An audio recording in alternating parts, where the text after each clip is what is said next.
नमस्कार दोस्तों, मेरा नाम अनुज है और मैं आप सभी का स्वागत करता हूं अपने चैनल पर जिसका नाम है शिवालिक प्रगति सेंटर। दोस्तों, उम्मीद करता हूं आप लोग बहुत बढ़िया होंगे और बहुत बढ़िया से आप अपने एग्जाम्स की प्रिपरेशंस कर रहे होंगे।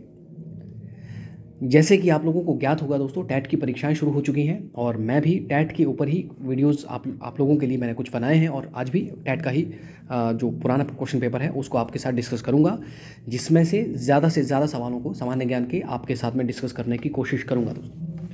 चलिए, आप लोगों का ज़्यादा समय ना लेता हुआ इस वीडियो की शुरुआत करता हूं और देखते हैं इसमें पहला सवाल। जैसे कि आप देख सकते हैं दोस्तों, ये 2018 में टैट का जो एग्ज़ाम हुआ है, सीरीज़ बी आपके साथ मैं डिस्कस कर रहा हूं उसका। और आज का पहला सवाल देखते हैं। आज का पहला सवाल है क्वेश्चन नंबर 61। भारत में संसद के संयुक्त अधिवेशन की अध्यक्षता कौन करता है? ऑप्शन ए भारत के राष्ट्रपति, ऑप्शन बी उपराष्ट्रपति, ऑप्शन सी लोकसभा अध्यक्ष, ऑप्शन डी भारत के प्रधानमंत्री। इस सवाल का जो सही जवाब है वो ऑप्शन सी है दोस्तों। आपको सवाल पूछा गया है कि संयुक्त अधिवेशन की अध्यक्षता कौन करता है, तो आंसर है ऑप्शन सी, लोकसभा अध्यक्ष जो है वो संयुक्त अधिवेशन की अध्यक्षता करते हैं। लेकिन अगर आपको सवाल पूछा गया होता कि संयुक्त अधिवेशन को बुलाता कौन है, तो इस सवाल का जो जवाब होता वो भारत के राष्ट्रपति हो जाता। ध्यान रखें, ये सवाल भी बहुत ज़्यादा ज़रूरी है। देखें, संयुक्त अधिवेशन दोस्तों कुछ एक स्थितियाँ होती हैं जिन स्थितियों में संयुक्त अधिवेशन बुलाया जा सकता है। जैसे कोई विधेयक है, अब कोई विधेयक एक ही सदन में, लोकसभा या राज्यसभा में 6 महीने से ज़्यादा समय के लिए एक ही सदन में है, दूसरे सदन से वो पास नहीं हो पा रहा, ऐसे केस में संयुक्त अधिवेशन को बुलाया जा सकता है। या फिर एक सदन से वो पास हो रहा है और दूसरा सदन बार बार उसको अस्वीकार कर रहा है, ऐसे केस में भी संयुक्त अधिवेशन को बुलाया जा सकता है। अब तक संयुक्त अधिवेशन लगभग 3 बार अब तक संयुक्त अधिवेशन बुलाए गए हैं। और संयुक्त अधिवेशन, ध्यान रखना, विधेयक जो है ये 3-4 तरह के हो सकते हैं। जैसे एक साधारण विधेयक होता है, साधारण विधेयक, और दूसरा वित्त विधेयक होता है, तीसरा संवैधानिक संशोधन विधेयक हो सकता है, और चौथा जो है वो धन विधेयक हो सकता है, धन विधेयक। संयुक्त अधिवेशन जो है वो साधारण विधेयक और जो वित्त विधेयक है, इनमें ही संयुक्त अधिवेशन की जो है व्यवस्था की जा सकती है। चलिए नेक्स्ट क्वेश्चन देखते हैं। नेक्स्ट क्वेश्चन है कि क्वेश्चन नंबर 62, संविधान का कौन सा संशोधन अधिनियम एक मिनी संविधान के रूप में जाना जाता है? और ये बहुत ज़्यादा ज़रूरी सवाल है, कई बार एग्जाम में पूछा जा चुका है। जो मिनी संविधान यानी कि लघु संविधान की संज्ञा जो दी गई है भारत के संविधान में, जो 42वां संशोधन 1976 में हुआ, अगेन वेरी इंपॉर्टेंट, 1976 में 42वां संवैधानिक संशोधन हुआ, इसे मिनी संविधान या फिर लघु संविधान की संज्ञा दी गई। इसमें बहुत सारे संशोधन किए गए थे और ये संशोधन जो है इतने ज़्यादा हो गए थे तो एक लघु संविधान का ही इसने रूप ले लिया था। अगर मैं मोटा मोटा आपको बताऊं, एक तो इसमें देखिए भारत के संविधान में भाग 4 क जोड़ा गया, जो कि 4 क में मौलिक कर्तव्य है। इसके अलावा भारत के संविधान में भाग 14 क जोड़ा गया। इसके अलावा दोस्तों जो प्रस्तावना है, भारतीय संविधान की प्रस्तावना में संशोधन किया गया, उसमें 3 नए शब्द जोड़े गए, समाजवाद, पंथ निरपेक्षता और अखंडता, इन शब्दों को जोड़ा। 44वां संवैधानिक संशोधन 1978 में हुआ, 1978 में हुआ, जिसमें संपत्ति का जो अधिकार है, संपत्ति का अधिकार, इसे मौलिक अधिकारों से हटा करके एक कानूनी अधिकार बना दिया गया। आर्टिकल 300A में इसको डाला गया, संपत्ति का अधिकार। अब ये मौलिक अधिकार नहीं है, पहले ये मौलिक अधिकार हुआ करता था, अब मौलिक अधिकार से हट करके ये एक कानूनी अधिकार बन गया है। और ये जो 52वां संशोधन है दोस्तों, 52वां संशोधन 1985 में हुआ। This is again very important. भारतीय संविधान का जो 52वां संशोधन है, 52वें संशोधन के तहत भारतीय संविधान में 10वीं अनुसूची को जोड़ा गया और 10वीं अनुसूची है भारत में दल बदल विरोधी कानून इसमें बनाया गया। दल बदल विरोधी कानून, अगर आपको सवाल पूछा गया किस अनुसूची में है भारतीय संविधान की, अनुसूची 10, कब ये कानून जोड़ा गया? 1985। This is very very important. और 73वां संशोधन दोस्तों, कई बार मैं आपको बता चुका हूँ कि पंचायती राज व्यवस्था से, पंचायती राज सिस्टम से जुड़ा हुआ है भारतीय संविधान का 73वां संशोधन, जिसको 1992 में किया गया। This is very very important. Next question देखते हैं, क्वेश्चन नंबर 63, विश्व व्यापार संगठन की स्थापना कब हुई? ऑप्शन ए है दोस्तों 1 जनवरी 1994, ऑप्शन बी है 1 जनवरी 1995, ऑप्शन सी है दोस्तों 1 जनवरी 1996 और ऑप्शन डी है 31 जनवरी 1998। तो विश्व व्यापार संगठन की जो स्थापना हुई है वो हुई है, ऑप्शन ए जो है इसका सही जवाब है, ऑप्शन ए, 1 जनवरी 1994 को, माफ़ कीजिएगा, 1 जनवरी 1995 को दोस्तों विश्व व्यापार संगठन की स्थापना हुई है। तो इसका जो सही जवाब वो ऑप्शन बी होगा, 1 जनवरी 1995 को विश्व व्यापार संगठन की स्थापना हुई। नेक्स्ट क्वेश्चन देखें, क्वेश्चन नंबर 64 है दोस्तों। गुट निरपेक्ष आंदोलन का पहला शिखर सम्मेलन कहाँ पे हुआ? ये रिपीट हुआ है, क्वेश्चन टैट में ही रिपीट हुआ है। तो इसके जो 4 ऑप्शन है, बेलग्रेड, लुसाका, काहिरा और हवाना। तो इस सवाल का जो सही जवाब है वो ऑप्शन ए है दोस्तों। गुट निरपेक्ष आंदोलन का पहला जो शिखर सम्मेलन जो है वो बेलग्रेड में हुआ है, बेल्जियम में। और गुट निरपेक्ष आंदोलन को करने में भारत की बहुत ज़बरदस्त भूमिका रही, क्योंकि उस समय भारत के जो प्रधानमंत्री पंडित जवाहरलाल नेहरू, वो गुट निरपेक्ष आंदोलन का पहला शिखर सम्मेलन करने में इनकी बहुत ज़बरदस्त भूमिका रही। नेक्स्ट क्वेश्चन देखते हैं। इस क्वेश्चन को मैं पहले भी डिस्कस कर चुका हूं दोस्तों, इसीलिए मैं आपको कहता रहता हूं काइंडली पुराने वीडियोस को भी ज़रूर देखा कीजिए। सो क्वेश्चन नंबर 65 है दोस्तों, और क्वेश्चन नंबर 65 है कि भारत अमेरिका का परमाणु करार किस नाम से जाना जाता है? ऑप्शन ए 121 समझौता, ऑप्शन बी 123 समझौता, ऑप्शन सी है दोस्तों 132 समझौता, और ऑप्शन डी है 124 समझौता। तो भारत और अमेरिका के बीच में ये जो परमाणु करार हुआ था दोस्तों, इसको 123 परमाणु करार के परमाणु समझौते के नाम से जाना जाता है। और ये जो समझौता है ये 2005 में हुआ था भारत और अमेरिका के बीच में। नाभिकीय ऊर्जा के शांतिपूर्ण सहयोग के लिए इस समझौते को किया गया था। नेक्स्ट क्वेश्चन देखिए, क्वेश्चन नंबर 66 है दोस्तों। कश्मीर में शालीमार बाग और निशांत बागों को किस मुगल सम्राट ने बनवाया था? Option A Akbar, option B Shahjahan, option C है दोस्तों जहांगीर, ऑप्शन डी है औरंगजेब। तो इस सवाल का जो सही जवाब है वो ऑप्शन सी है। जहांगीर ने कश्मीर में शालीमार बाग और निशांत बागों की स्थापना की थी। देखिए दोस्तों, ये जो शालीमार बाग है, ये शालीमार बाग को 1619 में जहांगीर ने बनाया था। और ये जो निशांत बाग है, निशांत बाग की स्थापना यानी कि निशांत बाग को बनवाया था आसिफ खान ने, आसिफ खान। और ये जो आसिफ खान है, आसिफ खान नूरजहां के भाई थे, और नूरजहां जहांगीर की पत्नी थी। और बाद में जो है ये शाहजहां के अंतर्गत ये बाग आ गया था। शाहजहां ने इस पर बाद में इसका निर्माण, इसको दोबारा से इसका पुनः निर्माण किया था, रखरखाव शाहजहां के द्वारा इसका किया गया। नेक्स्ट क्वेश्चन नंबर 67 दोस्तों। शांति स्तूप किसने बनवाया था? Option A Samudragupta, option B Bindusar, option C Chandragupta Maurya, option D Ashoka. Shanti Stupa की स्थापना जो है अशोक ने की। आपको सवाल पूछा जाए शांति स्तूप कहाँ पर है, तो शांति स्तूप मध्य प्रदेश में, ध्यान रखना, कई बार एग्जाम में सवाल पूछा जा चुका है। नेक्स्ट क्वेश्चन है, और ये चंद्रगुप्त मौर्य जो है दोस्तों मौर्य साम्राज्य के संस्थापक है। अगर आपको ध्यान हो, चंद्रगुप्त मौर्य का जो पुत्र है वो है बिंदुसार, और बिंदुसार का जो पुत्र है वो अशोक है। इस तरह से चंद्रगुप्त मौर्य और अशोक के बीच में जो संबंध है वो दादा और पोते का है। समुद्रगुप्त को भारत का नेपोलियन कहते हैं, कई बार ये सवाल भी एग्जाम में पूछा जा चुका है। समुद्रगुप्त को भारत का नेपोलियन भी कहा जाता है, और क्योंकि ये कविराज के नाम से कविताएं भी लिखता था तो इसीलिए इसे कविराज की संज्ञा भी दी जाती है। समुद्रगुप्त को के समय गुप्तों के काल के जो सिक्के मिले हैं उन सिक्कों में से समुद्रगुप्त को बीना बजाते हुए दिखाया गया है। ये सवाल भी आपको पूछा जा सकता है।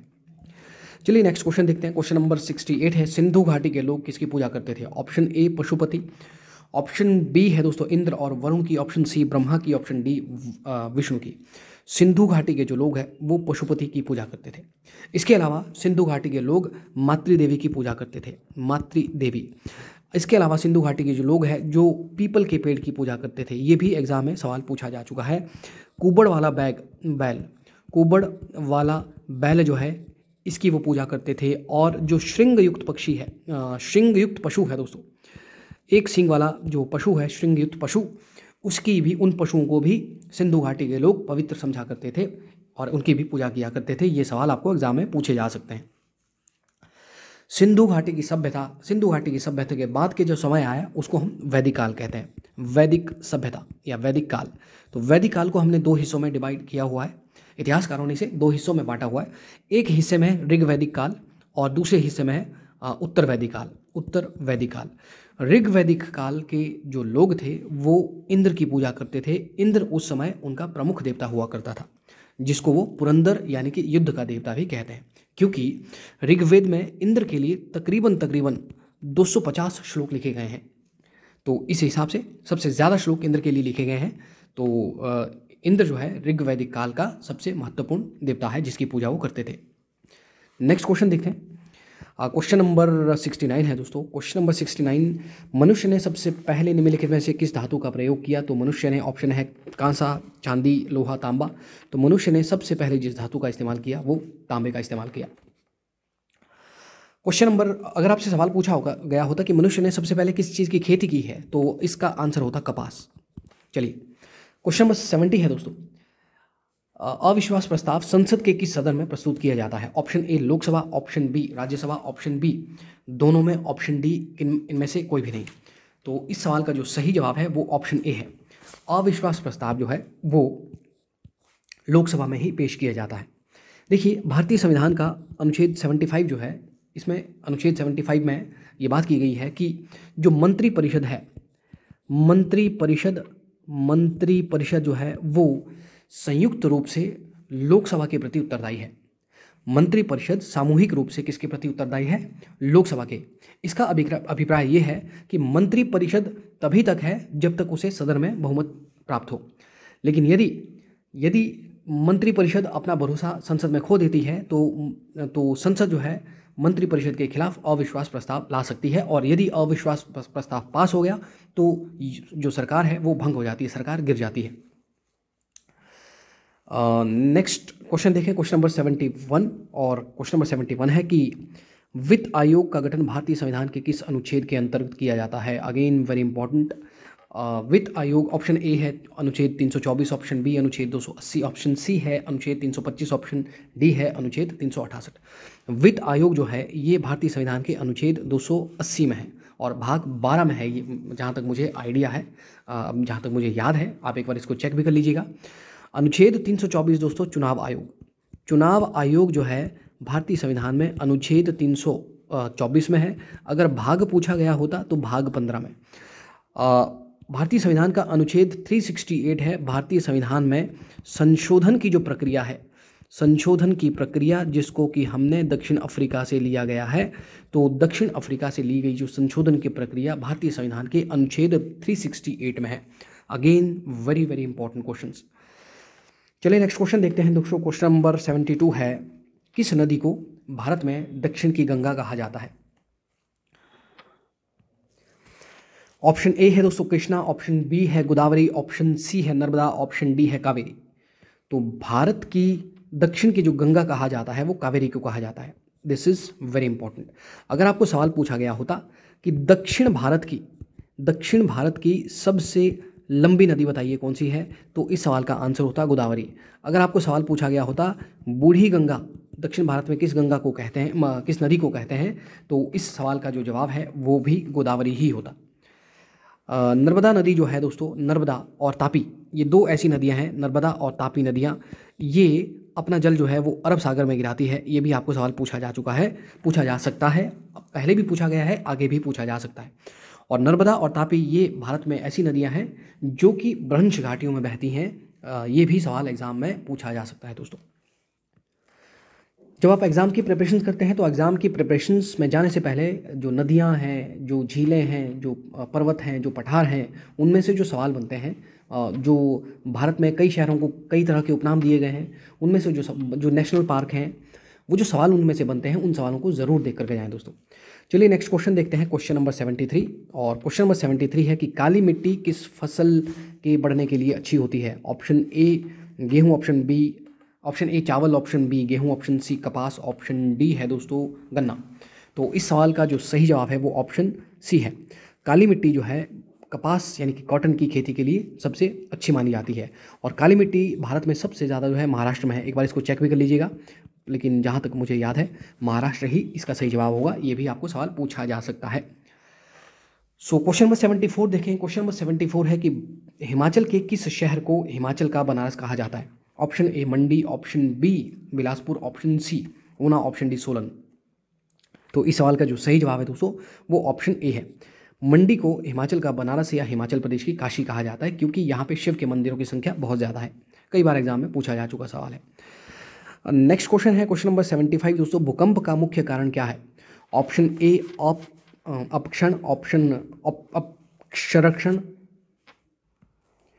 इरोजन यानी कि ऑप्शन बी अनाच्छादन, ऑप्शन सी विवर्तनिक बल, ऑप्शन डी अपक्षयन। तो इस सवाल का जो सही जवाब है वो है ऑप्शन सी। भूकंप का जो मुख्य कारण है वो है प्लेट विवर्तनिक थ्योरी, प्लेट टेक्टोनिक थ्योरी। ये सवाल कई बार एग्जाम में पूछा जा चुका है। देखिए, भूकंप में से आपको कुछ और भी सवाल पूछे जा सकते हैं। जैसे आपको सवाल पूछा जा सकता है कि वह स्थान जहाँ पर भूकंप की जो तरंगें जहाँ से उत्पन्न होती हैं या जहाँ से भूकंप का उद्गम होता है वो क्या कहलाता है, तो उसको हम फोकस कहते हैं, भूकंप का मूल उसको कहते हैं। लेकिन अगर आपको सवाल पूछा जाए कि भूकंप जहाँ से उत्पन्न होता है उससे उसके बाद भूकंप की तरंगों को सबसे पहले किस स्थान पर महसूस किया जाता है, या फिर आपको सवाल पूछा जा सकता है कि वह स्थान जहां भूकंपीय तरंगें सबसे पहले पहुंचती है उसे क्या कहते हैं, तो उसे हम एपिसेंटर कहते हैं। उसे हम एपिसेंटर यानी कि अधिकेंद्र उसको कहते हैं। ये भी आपको एग्जाम में सवाल पूछा जा सकता है। तो दोस्तों, आज के इस वीडियो में इतना ही। जैसे आपको ध्यान होगा, मैं 15 क्वेश्चन आपके साथ डिस्कस करने की कोशिश करता हूँ। कभी कभी वीडियो बहुत लंबे बन जाते हैं, कभी वीडियोस छोटे बन जाते हैं। आज मुझे लगता है वीडियो बहुत लंबा नहीं बना है, तो जल्द ही आपके लिए दूसरा वीडियो लेके आऊँगा जिसमें कि जो रिमेनिंग क्वेश्चन है उनको आपके साथ डिस्कस करूँगा।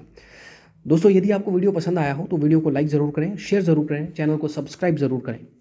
जल्द ही आपके साथ मुलाकात होगी अगले वीडियोज़ के साथ। तब तक नमस्कार, जय हिंद, जय भारत।